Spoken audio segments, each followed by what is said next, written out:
Buenas tardes, me presento, mi nombre es Óscar Romo Martínez, he sido director jurídico en diferentes dependencias del Gobierno del Estado y de la Federación.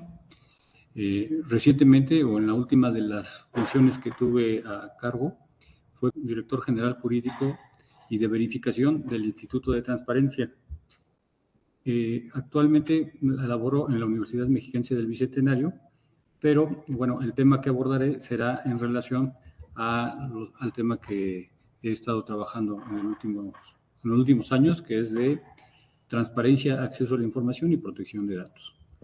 Bueno, en primer lugar, agradezco a la Escuela Judicial del Estado de México, del Poder Judicial del Estado, la oportunidad para participar con una presentación dentro de su programa de difusión de la cultura jurídica 2022, en la que presentaré el tema que tiene por título Inatacabilidad de las resoluciones del Instituto Nacional de Transparencia, Acceso a la Información y Protección de Datos Personales. Lo enfoqué exclusivamente al Instituto Nacional, aunque todos los institutos en el país tienen esta misma circunstancia, de que sus resoluciones son inatacables, en principio por disposición constitucional y por disposición legal. En lo sucesivo, en esta plática, por el número de ocasiones en las que lo citaré, lo mencionaré al INAI como instituto o INAI por su acrónimo. Bueno, como sabemos, el derecho de acceso a la información, reconocido en el artículo 6 de la Constitución Política de los Estados Unidos Mexicanos y en los tratados internacionales de lo que el Estado mexicano es parte, se entiende como el derecho de toda persona a buscar, recibir y difundir información. Para su ejercicio, exige que el Estado no obstaculice o impida la búsqueda de información, que es una obligación negativa, y por otro lado, requiere que establezca los medios o instrumentos idóneos a través de los cuales las personas puedan solicitar información como obligación positiva. Para cumplir con las obligaciones positivas a cargo del Estado, entre otras, la Constitución prevé el establecimiento de mecanismos de acceso a la información y protección de revisión expeditos y procedimientos de revisión expeditos. El procedimiento de revisión desarrollado en la legislación secundaria se denomina recurso de revisión, que se entiende como el medio por el cual se pretende reparar cualquier posible afectación al derecho de acceso a la información pública, el cual debe desarrollarse en plazos breves y de manera ágil, y procede, entre otras causas, en contra de declaración de inexistencia de la información, entrega de información incompleta, información que no corresponda con lo solicitado. Solo hago esta breve referencia en cuanto a algunas causas por las que procede el recurso de revisión, porque no es objeto de esta presentación, pero que va introduciendo al tema de fondo.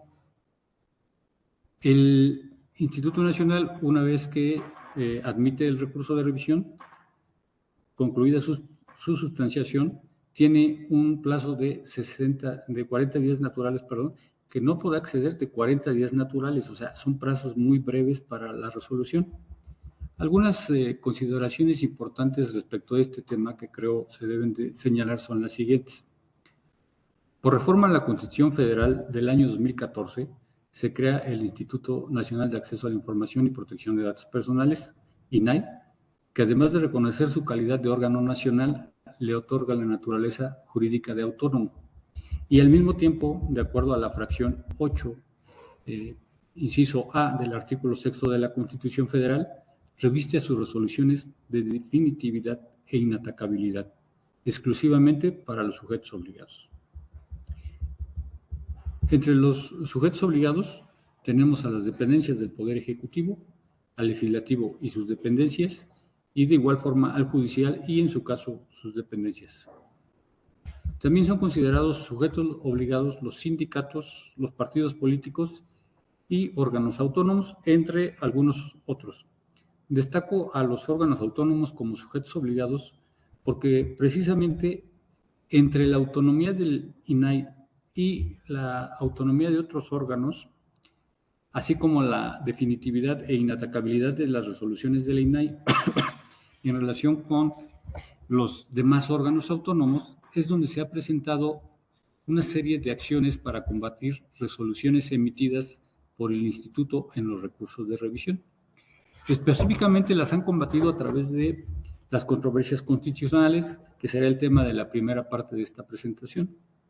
En la segunda parte abordaré otra clase de recursos interpuestos por diversos sujetos obligados o por los mismos órganos autónomos en contra de las resoluciones del INAI mediante juicios de amparo.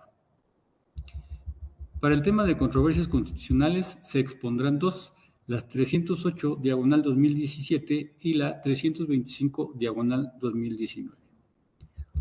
La 308/2017 se incluyó en un libro presentado recientemente en el INAI titulado Casos paradigmáticos del Poder Judicial de la Federación en materia de acceso a la información y protección de datos personales.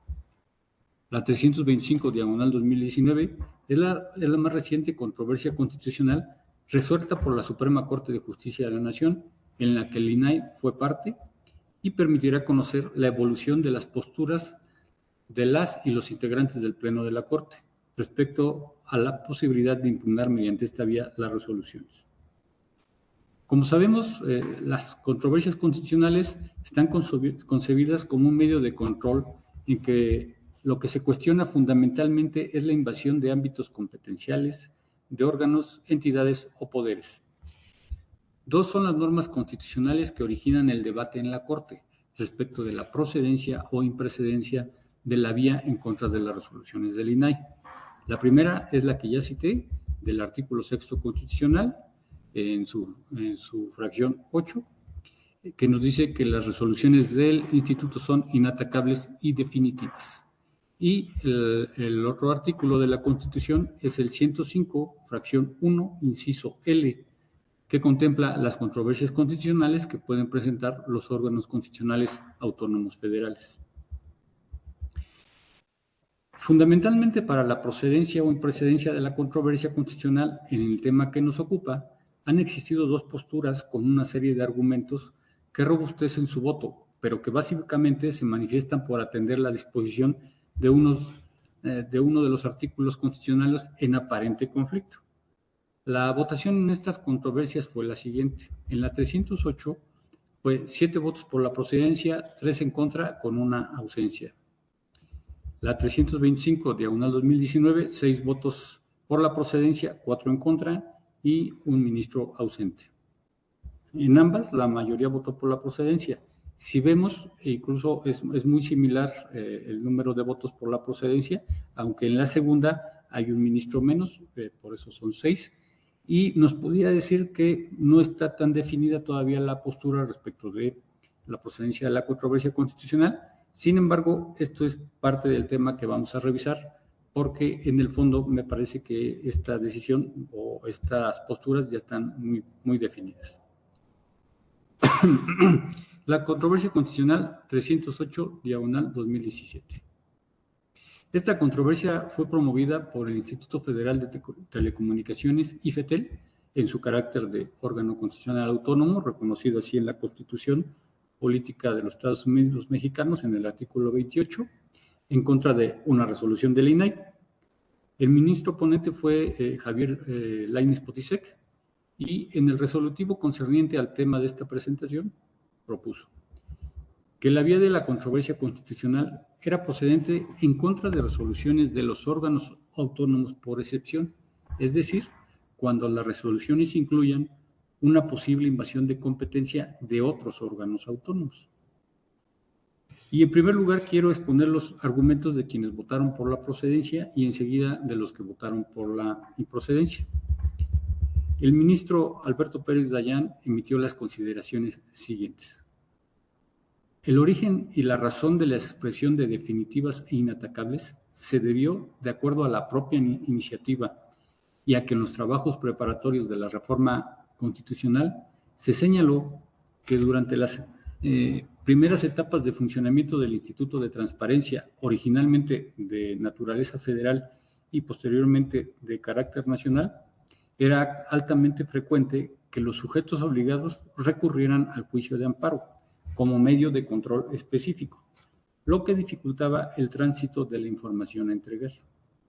Por su parte, la controversia constitucional es de carácter abstracto, continúa diciendo el ministro, que permite dirimir diferencias de índole competencial y de tomarse de manera literal la disposición del artículo 6º constitucional, se pudiera estar ante la presencia de una antinomia con el 105, en la porción específica ya referida que legitima a los órganos autónomos a promover controversias.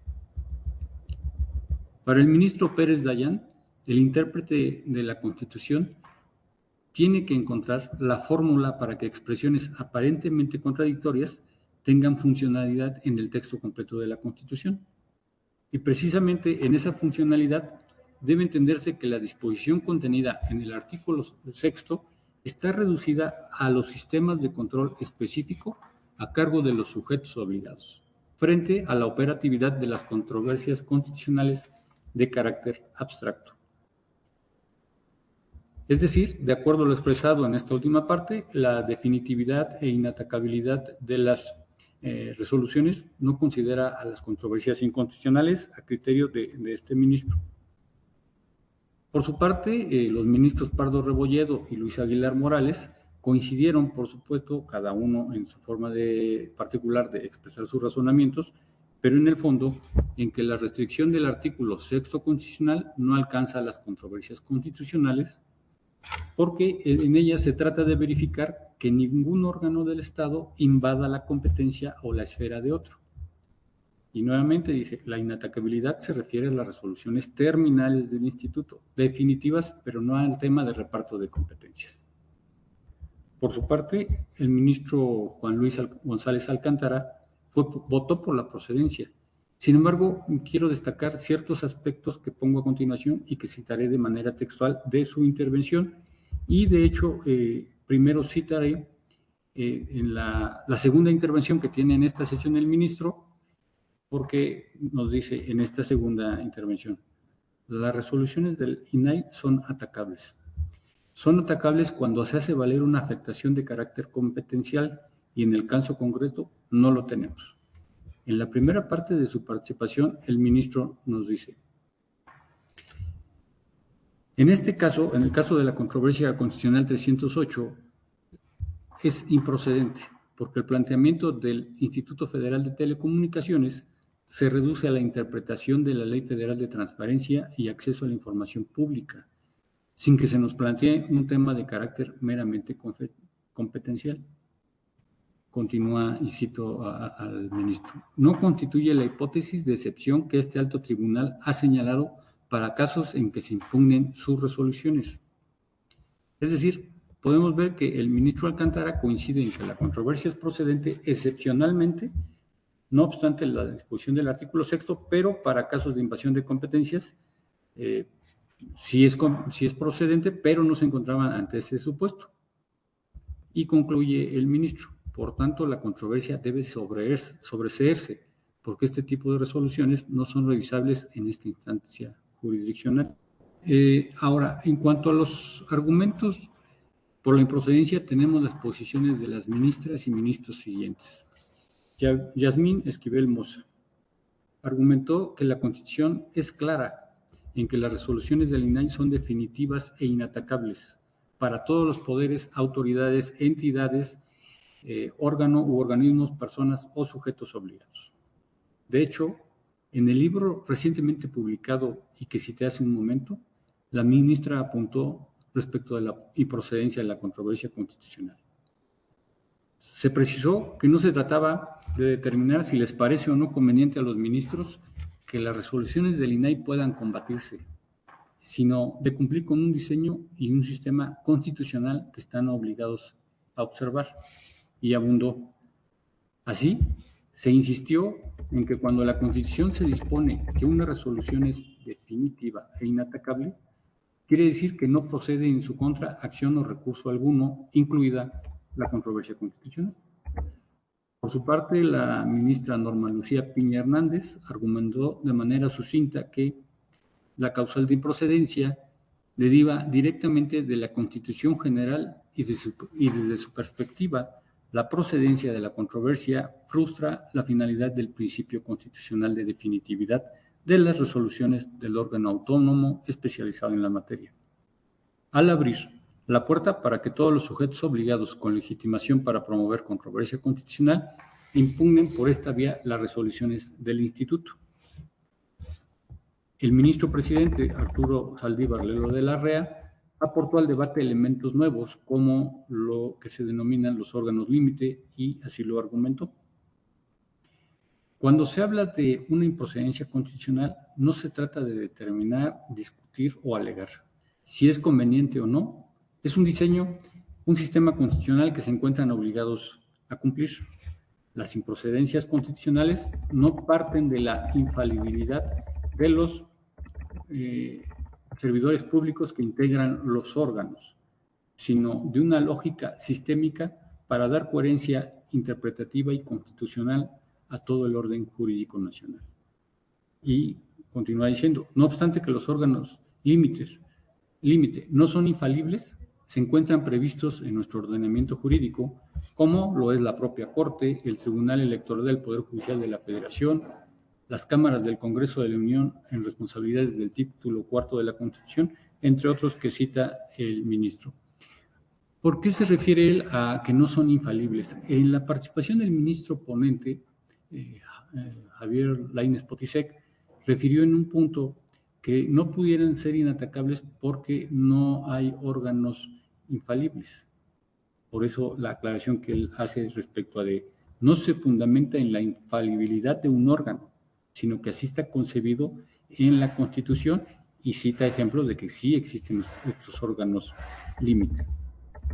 Bueno, entonces, las ministras y ministros que votaron por la procedencia de la controversia constitucional en contra de las resoluciones del INAI que plantean una posible invasión de competencia fueron Alfredo Gutiérrez Ortiz Mena, votó por la procedencia, pero no participó en el debate, no tenemos por lo tanto su razonamiento, su postura en el voto.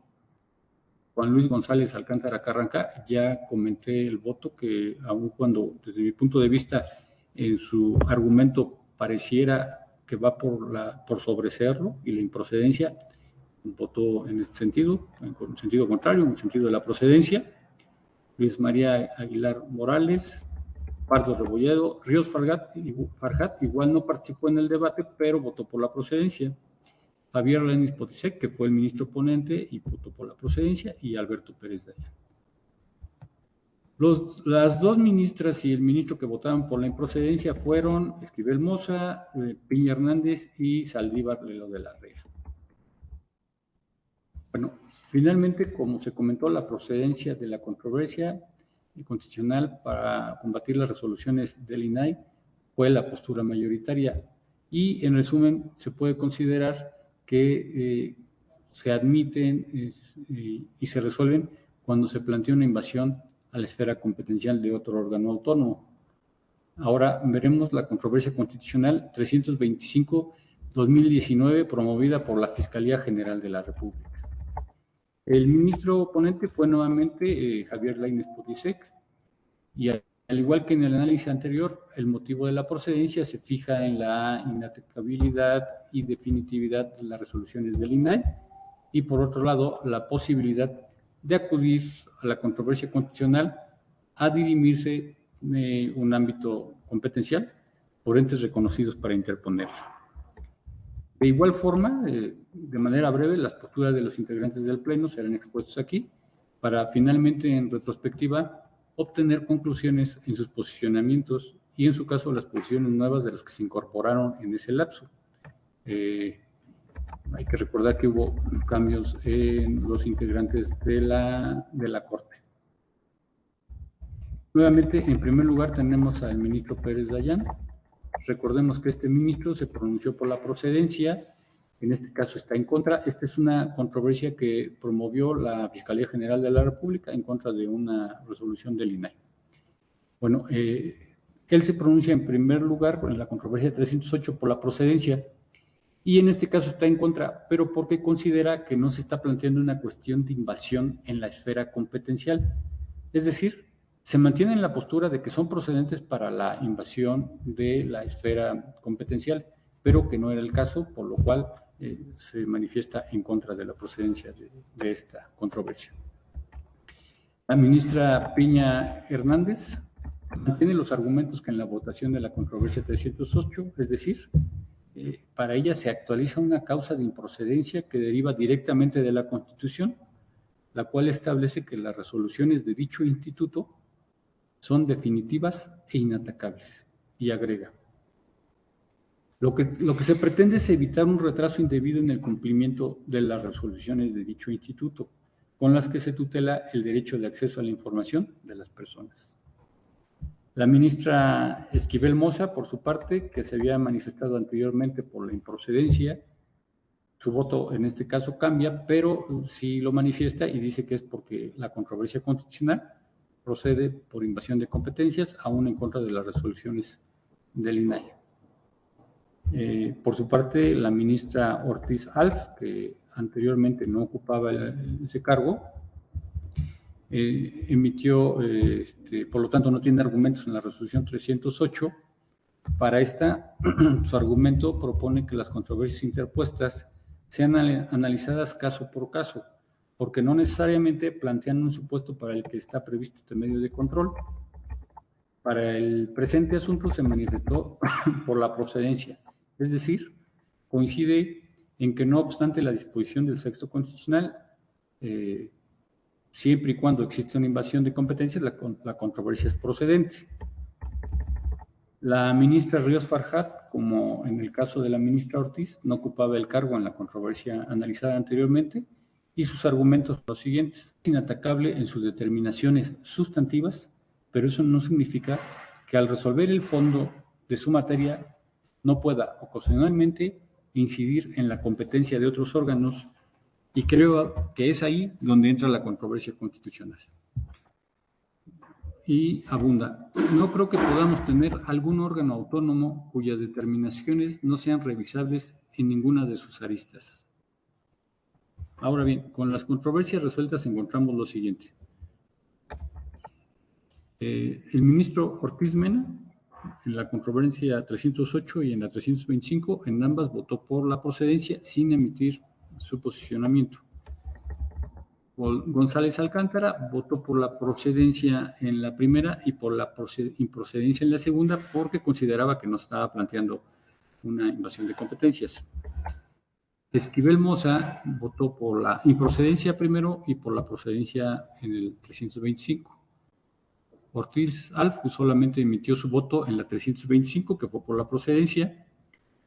El ministro Aguilar Morales votó por la procedencia en la 308 y estuvo ausente en la 325. Pardo Rebolledo votó por la procedencia en ambas.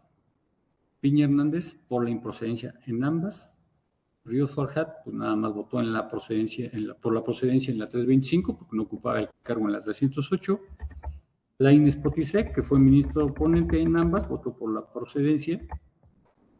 Pérez Dayán dividió: primero fue procedente y la última fue improcedente, y el ministro presidente Lelo de la Rea, improcedente en ambas.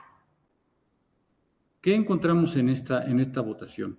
De quienes votaron en ambas controversias, porque pues, ya vimos que no todos estuvieron o no ocupaban el cargo en su momento.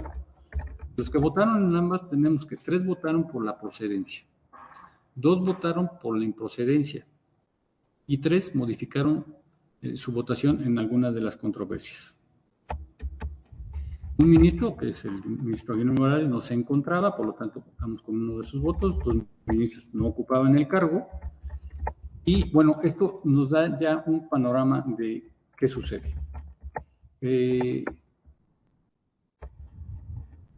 La importancia de presentarles el presente análisis consiste en que, si bien la votación en principio es de 7 contra 3 por una abstención, bueno, perdón, por una ausencia, y 6 contra 4 y también una ausencia, pareciera que todavía no está tan definida la postura de los ministros. Y no está definida que la ministra Ríos Farjat, en el ensayo que integró este libro que comentaba hace un rato respecto de casos paradigmáticos de la Corte en materia de transparencia, nos dice: no está definido hasta dónde son inatacables las resoluciones del INAI. La sola discrepancia que existe en la postura de los votos entre la procedencia o no de la controversia no permite concluir otra cosa. No debe perderse de vista, nos dice, que sin detrimento del peso y la función del precedente judicial, ni el derecho a cargo del legislador ni las interpretaciones que del mismo se realizan por parte de los juzgadores son productos, no son ni procesos ni productos estáticos ni acabados. Al contrario, se encuentran en constante evolución. Digo, tan es así que es la ministra que primero votó por la improcedencia sin ningún argumento de invasión de competencias, pero en la segunda controversia votó por la procedencia. Ahora, ¿qué ocurre aquí con los mecanismos de acceso a la información y procedimientos de revisión expeditos mandatados por la Constitución y desarrollados por la Ley General? Continuemos con las dos controversias analizadas en la parte conducente para esta exposición en relación a los principios que rigen el acceso y procedimiento para obtener la información, y en esto veremos lo siguiente. La Ley General de Transparencia nos dice que una vez que se presenta la solicitud, esta deberá ser notificada al interesado en el menor tiempo posible, que no podrá exceder de 20 días contados a partir del día siguiente de su presentación.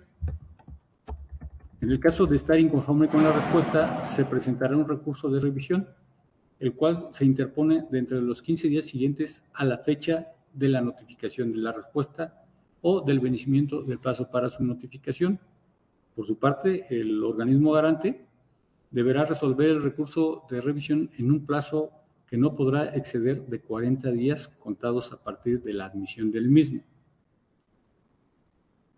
Es decir, que el solicitante que interpuso un recurso de revisión por falta de respuesta o por cualquiera de los supuestos de procedencia deberá de contar con la información en aproximadamente 45 días. Evidentemente puede ser menos o más, pero se sacó una media.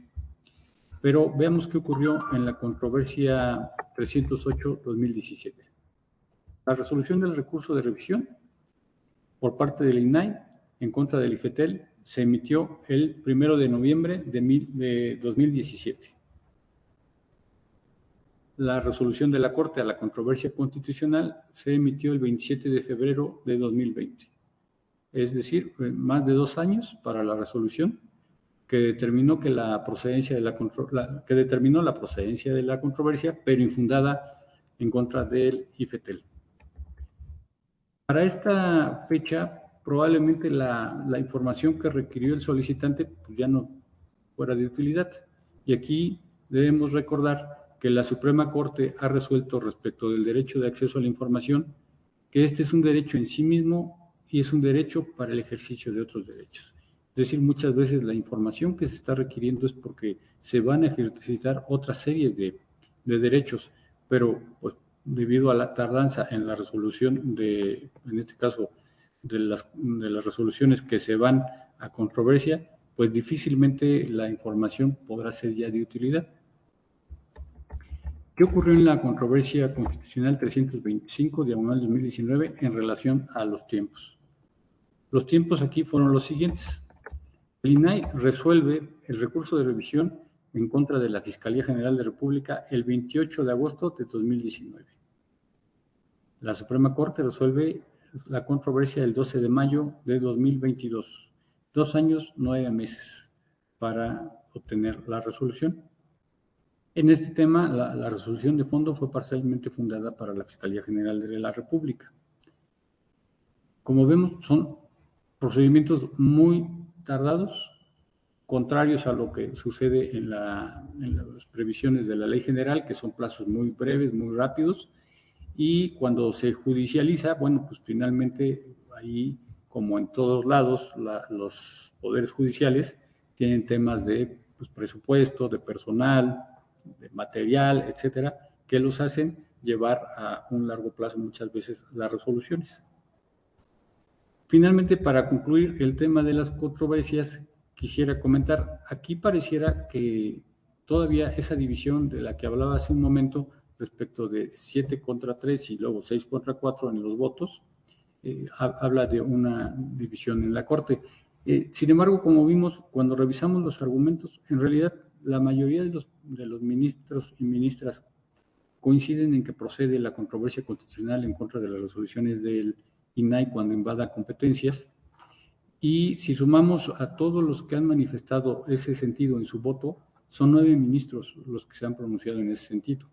Solamente el ministro presidente y la ministra Piña Piña Hernández, son los que se han mantenido en su voto en contra de las controversias, de la procedencia de las controversias constitucionales, por lo que pues parece indicar que las controversias procederán en contra de las resoluciones del INAI, siempre y cuando se planteen temas de invasión de esfera competencial. Hasta aquí la primera parte de la presentación. La segunda, como ya la comenté, se trata sobre los juicios de amparo que interponen los sujetos obligados en contra de las resoluciones que emite el INAI al resolver los recursos de revisión. En los debates de las controversias constitucionales, las y los ministros refirieron que la expresión de definitivas e inatacables, de acuerdo a la exposición de motivos de la reforma constitucional, atendía a los juicios de amparo. Es decir, que cuando se refiere el texto constitucional a que las resoluciones del INAI son definitivas e inatacables, se estaba refiriendo a los juicios de amparo y no a otros recursos que habían interpuesto los sujetos obligados en contra de las resoluciones del INAI. Incluso la referencia del ministro Pérez Dayán, como recordarán, fue que el origen y la razón de estas expresiones, de estas características de las resoluciones, fue que durante las primeras etapas del instituto, pues bueno, se retardaba la entrega de la información por la interposición constante de este tipo de medios de control específico, como lo es el amparo, y que dificultaba el tránsito de la información a entregar. La ley federal vigente hasta antes de la reforma del 2014 ya contemplaba la definitividad, lo que, como se ha dicho, no evitó que los sujetos obligados acudieran a diversas instancias, principalmente a través del amparo, para intentar evitar cumplir con las resoluciones. Por ello, la iniciativa planteó incluirla en el texto constitucional. ¿Por qué? Porque se trata de un derecho fundamental que corresponde alegar a su titular. En ese sentido, los medios de defensa deben ser de los gobernados, no de los sujetos obligados. De acuerdo a la misma iniciativa, permitir que los sujetos obligados acudieran al amparo violentaría varios principios, entre otros, al verse en la necesidad de acudir a juicios especializados, el principio también de desigualdad, al contar los órganos del Estado con estructuras humanas y materiales para acudir a juicios, y por otro lado, el principio de sencillez y rapidez. Y que eso, bueno, pues como vimos en las controversias constitucionales, bueno, es un tema muy especializado y además no es rápido. El marco constitucional y legal que establece la definitividad de las resoluciones es el siguiente. El constitucional, bueno, ya se ha mencionado aquí a lo largo de la exposición, es el artículo 6, en su parte específica, ¿no? En su inciso A, fracción octava. Y la Ley General de Transparencia lo prevé en su artículo 157, que es idéntico al texto constitucional, o sea, las resoluciones del organismo garante son vinculatorias, definitivas e inatacables para los sujetos obligados. Para considerar los ministros, para considerar la controversia constitucional procedente, han interpretado el alcance de los artículos 6 y 105 y, como vimos, con una serie de argumentos jurídicos bastante interesantes, pero en algunos puntos, pues sí, contradictorios. Sin embargo, en la interposición de amparos en contra de las resoluciones del INAI, pues no se encuentra o no se entiende por qué se siguen admitiendo y desahogando, retardando la entrega de la información con rapidez, celeridad, agilidad, expeditez. O sea, no obstante que el juicio de amparo no nada más resulta improcedente porque la disposición del sexto constitucional así lo dice, sino porque la propia ley de amparo así lo establece y nos dice que el juicio de amparo resulta improcedente porque alguna disposición de la Constitución Política de los Estados Unidos mexicanos así lo establezca. Y así lo dice literalmente el artículo 61, fracción 23 de la Ley de Amparo. Entonces, pues la disposición constitucional y legal son claras. Los sujetos obligados, sea una persona física o moral, privada o pública, no pueden interponer juicio de amparo. En ese sentido, los jueces están en posibilidad de desechar la demanda de amparo bajo el argumento de que se actualiza un motivo manifiesto e indudable de improcedencia. Si al momento de dictar el acto inicial, la causal de improcedencia es evidente, clara y fehaciente, al no requerir un análisis profundo para determinar su improcedencia, el cual sí requeriría un argumento interpretativo pues, propio de la sentencia definitiva. Puede ocurrir, y ocurre, que de los documentos que exhibe el quejoso no se advierta la calidad con lo que promueve ni la naturaleza del acto reclamado. Eso, pues, es cierto. Sin embargo, posteriormente, al momento de que el órgano garante rinde su informe justificado con las constancias que acompaña, lo procedente sería que el juez de distrito sobresea el juicio fuera de la audiencia constitucional por actualizarse la causal de improcedencia que ya se señaló. De lo contrario, esperar la sentencia definitiva traería consigo el retardo de la impartición de justicia, lo que es contrario al espíritu que anima el artículo 17 de la Constitución Federal, en la parte que establece que toda persona tiene derecho a que se le administre justicia por los tribunales que estarán expeditos para impartirla. Claro, por supuesto, sería o resultaría indebido decretar el sobreseimiento fuera de la audiencia constitucional si la causal de improcedencia no es notoria, manifiesta e indudable. Esto es, cuando no está plenamente demostrada y su actualización requiera de un estudio exhaustivo, o bien pueda ser desvirtuada mediante el ofrecimiento de determinado medio de prueba. Para poder sobreseer el juicio fuera de la audiencia constitucional, se requiere que la actualización de la causal de improcedencia requiera de una decisión de mera constatación y no se actualice lo siguiente. Primero, que plantee una serie de problemas interpretativos y o probatorios que ameriten una justificación suficiente que no pueda realizarse en un acuerdo de trámite. Y segundo, que de seguir con la secuela procesal exista la posibilidad de llegar a una conclusión diversa con base en los elementos de convicción que pudieran allegar las partes. De encontrarse el juzgador en esta situación, deberá reservar el estudio de la causa de improcedencia para el dictado de la resolución constitucional. Lo anterior no ocurre en el tema que nos ocupa. La disposición constitucional es clara. Las resoluciones del INAI son definitivas e inatacables para los sujetos obligados. Pero, pues veamos un caso práctico. En enero de 2017, una persona solicitó lo siguiente: lista de bienes inmuebles y departamentos propiedad del Sindicato de Trabajadores Petroleros de la República Mexicana en territorio mexicano y en el extranjero. En la citada lista requirió que se detallara la dirección del inmueble por calle, número interior, exterior, colonia, municipio o delegación y entidad del país donde se localizaba, su valor comercial, el año en el que el citado sindicato compró el inmueble, si es casa, edificio o departamento, y para qué se destinaba el inmueble o el departamento, es decir, si eran oficinas o qué uso se le da al referido inmueble. El sujeto obligado no respondió a la solicitud de información. El requiriente de la misma interpuso recurso de revisión ante el INAI el 1 de marzo de 2017, quien resolvió que se acreditó la omisión de respuesta por parte del sindicato,